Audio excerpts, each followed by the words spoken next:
بسم اللہ الرحمن الرحیم۔ السلام علیکم۔ جب قبلہ تبدیل ہوا اور مسجد نبوی کا رخ بیت اللہ کی طرف ہو گیا تو اس وقت قبلہ اول یعنی بیت المقدس کی سمت جو دیوار تھی اور اس کے ساتھ جو جگہ تھی وہ بدستور ان فقراء اور مساکین کے لیے چھوڑ دی گئی جن کے پاس نہ کوئی گھر تھا نہ سامان۔ یہی جگہ صفہ کے نام سے مشہور ہوئی۔ صفہ اصل میں ایک سایہ دار جگہ کو کہتے ہیں۔ یہ وہ جگہ تھی جہاں کمزور، نادان اور فکر و فاقہ میں زندگی بسر کرنے والے صحابہ جو نہ صرف صابر تھے بلکہ شکر گزار بھی آ کر قیام کرتے تھے۔ یہ لوگ صرف اپنی حاجت لے کر نہیں بلکہ علم، حکمت اور احادیث نبویہ سننے کے لیے بارگاہ نبوت میں حاضر ہوتے اور اسی صفہ پر بیٹھے رہتے۔ لوگ انہیں اصحاب صفہ کے نام سے یاد کرتے تھے، گویا یہ نبی کریم صلی اللہ علیہ وآلہ وسلم جو کہ خود بھی سادگی، قناعت اور فکر میں سب سے آگے تھے، ان کی خانقاہ تھی۔ یہ اصحاب صفہ وہ خوش نصیب لوگ تھے جو دنیا کی چمک دمک سے بالکل الگ ہو کر مکمل طور پر تزکیہ نفس، تعلیم قرآن اور سنت اور قرب نبی صلی اللہ علیہ وآلہ وسلم کے طالب تھے۔ نہ ان کا تعلق تجارت سے تھا نہ زراعت سے، بلکہ ان کا دن رات صرف اسی ایک مشن میں گزرتا کہ رسول اکرم صلی اللہ علیہ وآلہ وسلم کی صحبت پائیں، آپ کی زبان مبارک سے علم کا نور سنیں اور اپنی آخرت سنواریں۔ یہی وہ لوگ تھے جن کے بارے میں حضرت ابو ہریرہ رضی اللہ تعالیٰ عنہ روایت کرتے ہیں، میں نے صفہ کے 70 افراد کو دیکھا، ان کے پاس تن ڈھانپنے کے لیے مکمل کپڑا بھی نہ تھا۔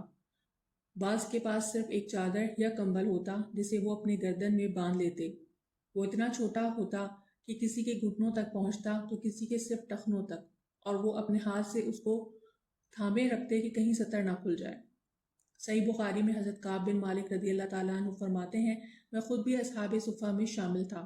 ہم میں سے کسی کے پاس پورا لباس نہیں ہوتا تھا، پسینے، گرد و غبار اور میل سے بدن اٹا ہوتا، مگر یہی حالت بارگاہ خداوندی میں سب سے زیادہ محبوب تھی۔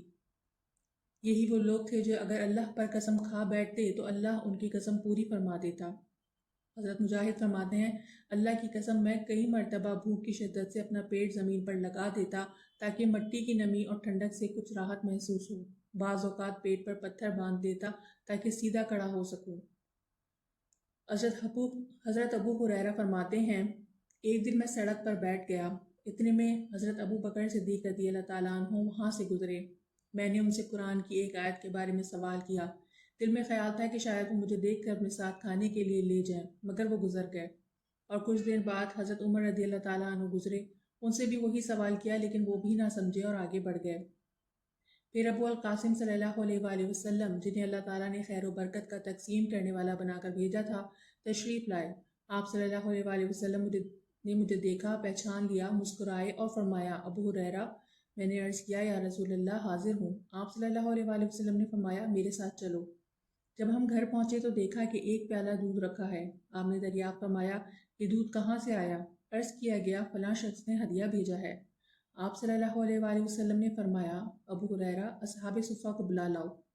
حضرت ابو ہریرہ رضی اللہ تعالیٰ عنہ کہتے ہیں، میرے دل میں یہ خیال آیا کہ یہ تھوڑا سا دودھ ہے، میں ہی اس کا حقدار ہوں کیونکہ کمزور ہوں، بھوکا ہوں اور یہ مجھے کچھ طاقت دے گا، مگر اب آپ صلی اللہ علیہ وآلہ وسلم نے سب کو بلانے کا فرمایا ہے اور تقسیم کی ذمہ داری بھی مجھ پر ہوگی تو شاید میرے حصے میں کچھ نہ آئے۔ لیکن میں نے دل کی بات دبا دی اور اصحاب صفہ کو بلانے چلا گیا۔ جب سب اصحاب صفہ آ گئے تو آپ صلی اللہ علیہ وآلہ وسلم نے مجھے حکم دیا کہ ایک ایک کو دودھ پلاؤ۔ سب سیر ہو گئے اور میں حیران تھا کہ یہ ایک پیالہ سب کے لیے کافی کیسے ہو گیا۔ جب سب پی چکے تو آپ صلی اللہ علیہ وآلہ وسلم نے مسکرا کر فرمایا، اب صرف میں اور تو باقی بچے ہیں ابو ہریرہ۔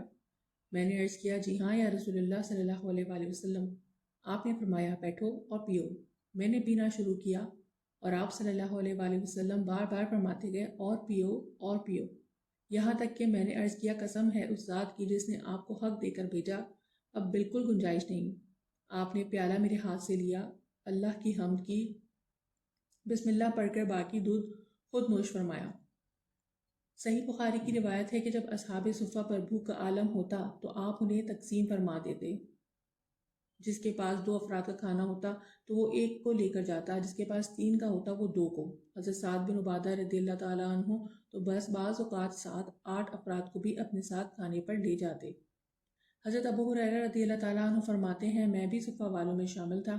ہم شام کے وقت آتے رسول اکرم صلی اللہ علیہ وآلہ وسلم ہمیں مختلف صحابہ کے سپرد فرما دیتے، بعض 2 بعض 3، اور جو باقی بچتے وہ آپ صلی اللہ علیہ وآلہ وسلم کے ساتھ کھانا کھاتے، پھر ہم مسجد میں ہی سوتے۔ مسجد نبوی کی ستونوں میں ایک رسی بندی رہتی جس پر انصار اپنے باغات سے خوشے لا کر لٹکا دیتے اور اصحاب صفہ لکڑی سے جھاڑ کر انہیں کھا لیتے۔ حضرت معاذ بن جبل رضی اللہ تعالیٰ عنہ ان کے منتظم ہوا کرتے تھے۔ ایک دن رسول اکرم صلی اللہ علیہ وآلہ وسلم مسجد سے گزرے، ہاتھ میں عصا تھا، ایک سڑا ہوا خوشہ زمین پر پڑا تھا۔ آپ نے اسے دیکھ کر فرمایا اگر یہ صدقہ دینے والا چاہتا تو اس سے بہتر خوشہ لا سکتا تھا۔ ایک اور حدیث میں ہے کہ آپ صلی اللہ علیہ وآلہ وسلم نے فرمایا ہر باغ والا 10 میں سے ایک خوشہ صدقہ کے طور پر مسجد میں مساکین کے لیے لٹکائے۔ یہ بھی روایت ہے کہ بھوکوں اور پیاسوں کے لیے مسجد میں پانی خوراک رکھنا نہایت پسندیدہ عمل ہے۔ حضرت عبداللہ بن شقیق کہتے ہیں میں ایک سال حضرت ابو ہریرہ رضی اللہ تعالیٰ عنہ کے ساتھ رہا، وہ اکثر فرمایا کرتے تھے کاش تم ہمارے دور کو دیکھتے، کئی کئی دن ایسے گزرتے کہ ہم اپنا پیٹ سیدھا رکھنے کے لیے پتھر باندھ دیا کرتے تھے۔ حضرت فضالہ بن عبید رضی اللہ تعالیٰ عنہ فرماتے ہیں اصحاب صفہ کبھی کبھار بھوک کی شدت سے نماز کے دوران بے ہوش ہو جاتے، ایسے میں رسول اکرم صلی اللہ علیہ وآلہ وسلم ان کے پاس آتے اور محبت سے فرماتے اگر تمہیں معلوم ہو جاتا کہ اللہ کے ہاں تمہارے لیے کیا انعام ہے تو تم تمنا کرتے کہ ہمارا فکر اور فاقہ اور بڑھ جائے۔ حضرت ایاز بن غنم رضی اللہ تعالیٰ عنہ فرماتے ہیں رسول اکرم صلی اللہ علیہ وآلہ وسلم نے فرمایا میری امت کے جو افراد اللہ کے مقرب فرشتوں کو پسند ہیں وہ وہی ہیں جو دنیا میں فقر اور خوف خدا میں رہتے ہیں، مسجدوں میں بیٹھ کر اللہ کا ذکر کرتے ہیں، عاجزی سے چلتے ہیں، پرانے کپڑے پہنتے ہیں اور آخرت کے لیے ہر وقت فکر مند رہتے ہیں، ان کی روحیں دنیا میں اور دل آخرت میں ہوتے ہیں۔ اور پھر رسول اکرم صلی اللہ علیہ وآلہ وسلم نے قرآن کی آیت تلاوت فرمائی یہ ان لوگوں کے لیے ہے جو میرے سامنے کھڑے ہونے سے ڈرتے ہیں اور میرے عذاب سے خوف کھاتے ہیں۔ اگر یہ ویڈیو پسند آئی ہو تو ہمارے چینل کو ضرور سبسکرائب کیجیے اور ویڈیو اپنے دوستوں کے ساتھ ضرور شیئر کیجیے۔ السلام علیکم۔